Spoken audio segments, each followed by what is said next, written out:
Assalamu alaikum, dear students. I hope you're all doing very well. And since we have completed the course and first year syllabus, and we have discussed almost everything in a lot of detail, and since there is more than a month in your exam, so today I thought that I must discuss with you the question paper that has been there on the website of Federal Board, and this is a paper that they have uploaded for the year 2021 and onwards. In this paper you'll find basically the purpose of showing you this paper is the pattern, to make you familiarize with the pattern of the paper. You should know what are the things that you need to prepare and how will you be asked questions on. We'll also talk about the instructions that are given on the paper, and at the same time we'll also see what are the things, like for example, if there's a question on poetry, what kind of question that is.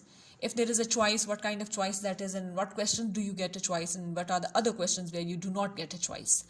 First of all, starting with the objective type paper. Please note that there is this version number on the paper. So here you are supposed to write the version number of the paper. You'll either write 0001, 0002, 0003, 4, whatever version is there on your paper. And then you will start attempting it. And you should remember that this objective type paper is to be attempted on OMR sheet. I had made a specific video for this purpose where I introduced you to the OMR sheet and how to use it. Okay, so here it's a 20 marks section A, and time given to you for this paper is 25 minutes.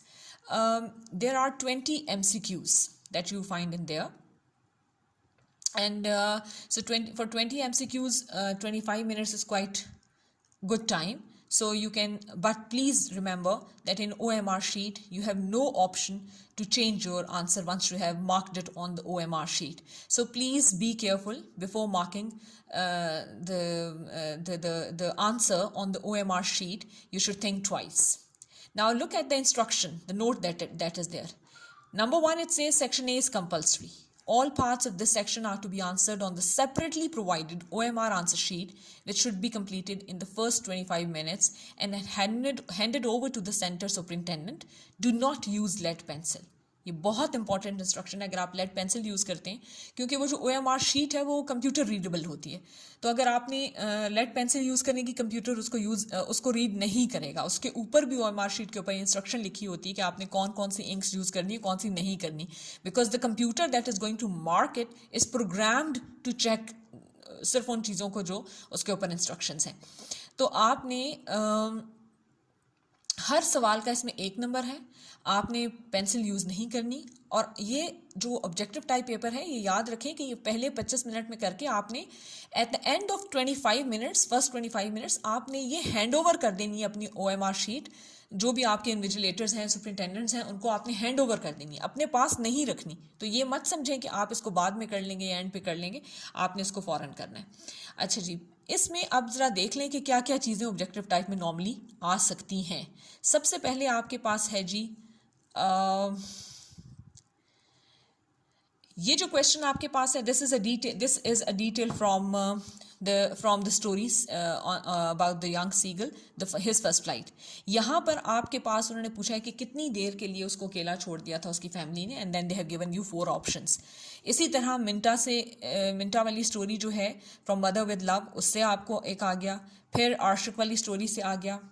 ये small details हैं, देखिए ये वो वाली small details हैं जो story के अंदर मौजूद हैं, लेकिन अगर आप देखें तो बहुत क्लोज ऑप्शंस होते हैं 12, 10, 11, 9. यानी आपने बड़े ध्यान से इसको करना है स्टोरी को जब आप टेक्स्ट को पढ़ें. एक्चुअली ये पोर्शन ये चेक करता है कि क्या आपने टेक्स्ट पढ़ा या बस किसी की बुक से आप जवाब याद करके आ गए, because such small information, such minute detail will not be there in long answers जो कि बुक्स में होते हैं.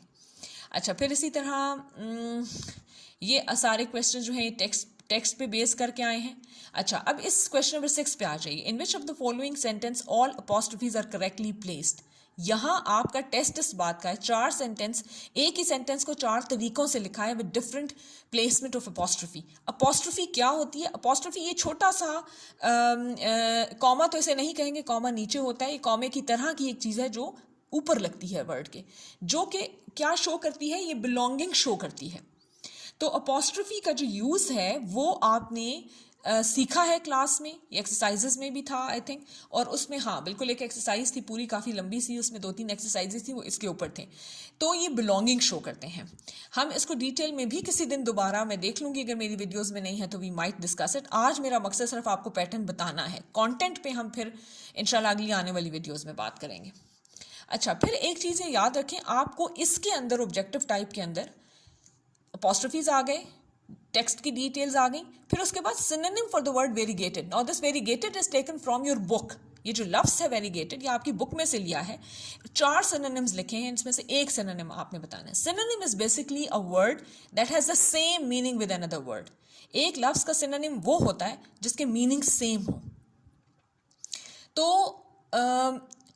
इसका मतलब है सिनोनिम दूसरे लफ्ज़ों में ये भी हो सकता है कि इसका मानी बताएं, इसके मीनिंग्स बताएं।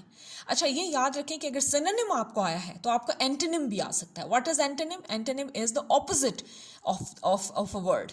तो आपको सिनोनिम भी आ सकता है, आपको एंटोनिम भी आ सकता है from the words of the words from the book. अच्छा जी, उसके बाद नेक्स्ट क्या है? Identify the figure of speech used in the sentence. Figures of speech क्या होते हैं? फिगर्स ऑफ स्पीच सिमिली होते हैं, पर्सोनिफिकेशन, मेटाफर, इमेजरी। मैंने आपको पहले भी कहा है, मैं कंटेंट में नहीं जा रही, I am not going to explain all of these to you, but I have already explain them in class. जब हमने वो चीज़ें पढ़ी, नॉर्मली फिगर्स ऑफ स्पीच ज़्यादातर, नॉट ऑलवेज बट ज़्यादातर they are found in poetry, poems. तो हमने जब पोएम्स पढ़ी, आपको याद होगा पोएम्स के एंड पे there used to be a table जिसमें ये सारी इन्फॉर्मेशन होती थी कि क्या इसमें कोई सिमिली तो नहीं है, कोई पर्सोनिफिकेशन है, कोई मेटाफर है, कोई सिमिली है। तो I have been doing that practice with you. तो ये इसको हम फिर आने वाली वीडियोज़ में आई विल अगैन डिस्कस। अगर आप समझते हैं कि ज़रूरी है, मुझे ज़रूर बताएं कि इस पेपर में से क्या वो चीज़ें हैं कंटेंट में जो आप चाहते हैं कि डिस्कस की जाएं वीडियोज़ में, तो फिर मैं I will make more videos on it. For the time being या आपके लिए ज़रूरी है कि फिगर्स ऑफ स्पीच आ सकते हैं। अच्छा जी, फिर आपके पास क्या है? Theme of a poem. एक पोएम है और लिखा हुआ है कि what is it about, that is the theme of the poem, that is the subject matter of the poem. Poem है किस बारे में, यानी ये भी आपको आ सकता है, थीम भी आ सकता है। इसके आगे अगर आप नोटिस करें 10 से लेकर बाद में जितने भी 20 तक मोस्टली आप देखेंगे कि ये ग्रामर बेस्ड चीज़ें हैं। अच्छा, ग्रामर बेस्ड चीज़ों में आपने लिस्ट बनानी है कि ग्रामर बेस्ड चीज़ों में क्या क्या चीज़ें हैं जो उन्होंने शामिल की हैं। पहली तो जो चीज़ मुझे नज़र आई, जैसे कि नंबर 10 में है पार्ट्स ऑफ स्पीच। आपने तमाम पार्ट्स ऑफ स्पीच को starting from noun going up to conjunction, आपने तमाम पार्ट्स ऑफ स्पीच को डिटेल में करना है। When I say detail, what do I mean? I mean that you not only know the meanings of each parts of speech, you also know the types. जो उसकी further detail होती है ना, जैसे अगर नाउन है तो उसमें proper noun, verbal noun, abstract noun, common noun, ये कौन से नाउन्स हैं। तो ये सारे जो हैं ये दीज आर द टाइप्स। इसी तरह अगर एडवर्ब्स हैं तो आगे उनके adverb of time, adverb of manner, adjective है तो एडजेक्टिव की डिग्रीज हैं। तो ये सारी in detail you have to do it. मैं पहले भी कह चुकी हूँ that and I always suggest students to buy suggest to my students to buy this high school grammar by Wren and Martin, because this is a grammar that is authentic. It has authentic material and it has a lot of exercises and examples and definitions and everything. तो parts of speech पहली चीज़ है जो आपको यहाँ मिलेगी. एक word underline हुआ है पूरे sentence में, you have to tell what part of speech it is. Is it an adverb, pronoun, adjective or noun?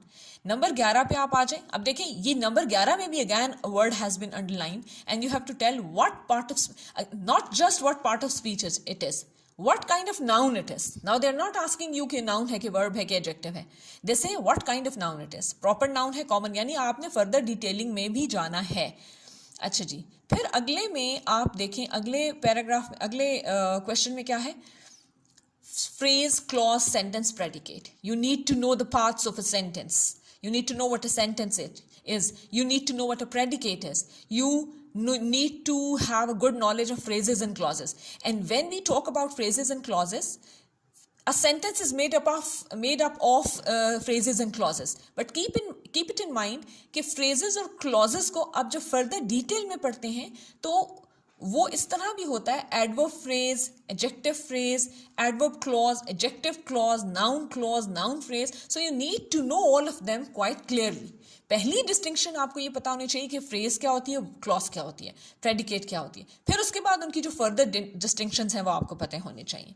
अच्छा, नंबर 13 में आप देखेंगे कि एक पोएम के राइटर का नाम पूछा है. तो इसका मतलब है किसी भी ऐसे और किसी भी पोएम के राइटर का नाम आपको आ सकता है. So you should know the names of all the writers who have written things in your I mean whether it's a story, it's an essay or it's a poem in your book or even a play. अच्छा जी, आगे आ जाए number 14 पर. The sun gives us light. अच्छा, अब the following word, the underline word is an complement, direct object, indirect object, predicate. अब इसका मतलब है आपने सब्जेक्ट और प्रेडिकेट, सब्जेक्ट और ऑब्जेक्ट को भी पढ़ना है. ऑब्जेक्ट दो तरह का होता है, direct object, indirect object. You need to know कि इन दोनों में क्या फ़र्क है, and only then you will be able to tell कि क्या ये जो अंडरलाइन वर्ड है क्या है. कॉम्प्लीमेंट है, फिर एक होता है ऑब्जेक्टिव कॉम्प्लीमेंट. तो इनमें आपने फ़र्क पहचानना है. फिर अगले में आप आ जाए नंबर 15 में. एडवर्ब की टाइप्स दिए हैं, adverb of manner, adverb of degree, adverb of frequency, adverb of time. These are 4 different types of adverbs that are there. So when you do parts of speech, you do them in detail. You also go for the definition and examples of the type of those of the types of things, of whatever further division there is in that category. अच्छा जी, उसके बाद है number 16 में again noun, object, objective complement, object, adjective. Parts of speech भी शामिल है, objective complement भी शामिल है. What was the colour of the blanket in the blanket. अब देखिए ये कितनी छोटी सी डिटेल है, ये आप you can miss out on it. I mean while you are preparing, तो आप हो सकता है पढ़ते वक्त इस बात की डिटेल में इसको पढ़ें भी, इस लाइन को. Sometimes you may read this thing but you do not pay attention to it कि क्या कलर था, because you think colour is not important. What you think it is what has happened in the story, what is the theme of the story, what has people said and done in the story that is important. But please keep it in mind that these small details are also important, and you would not know them unless you read the text. Please, reading the text is the key. अच्छा जी, फिर नीचे आ जाए number 18 पे. Number 18 के अंदर bring that book for me and underline that book and ask you whether it is demonstrative adjective, adverb phrase, adverb in itself or objective complement. आपको पता होना चाहिए, adjective अगर पढ़ा है तो फिर पता होना चाहिए कि demonstrative adjective क्या होता है. फिर जी, a person who studies human societies, cultures and their development is called this. अच्छा, अब ये जो है ना, इसको कहते हैं one word substitution. इंग्लिश के अंदर इस चीज़ का नाम होता है one word substitution. One word substitution का मतलब होता है कि एक पूरा जुमला कोई ऐसा जिसको आप एक लफ्ज़ से रिप्लेस कर दें. एक लफ्ज़ ऐसा हो जो उस पूरे जुमले का मानी कंटेन कर रहा हो, तो उसको कहते हैं वन वर्ड सब. अगर मैं कहीं लिखूं I have a person in my house who tends my garden, why don't I say I have a gardener in my house. तो ये एट माई हाउस, तो ये this is one word substitution.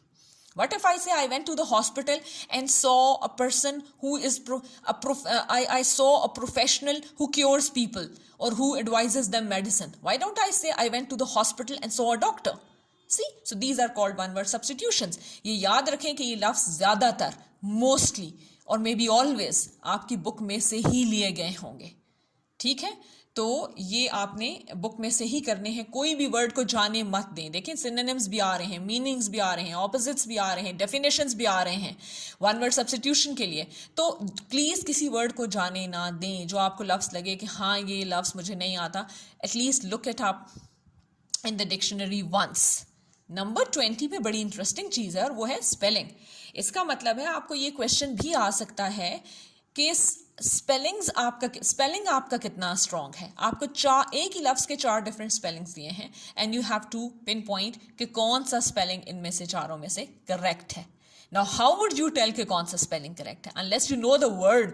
आपने पढ़ा, देखा, गौर किया, उसके बगैर आप कैसे जान सकते हैं कि कौन सा स्पेलिंग ठीक है कि नहीं.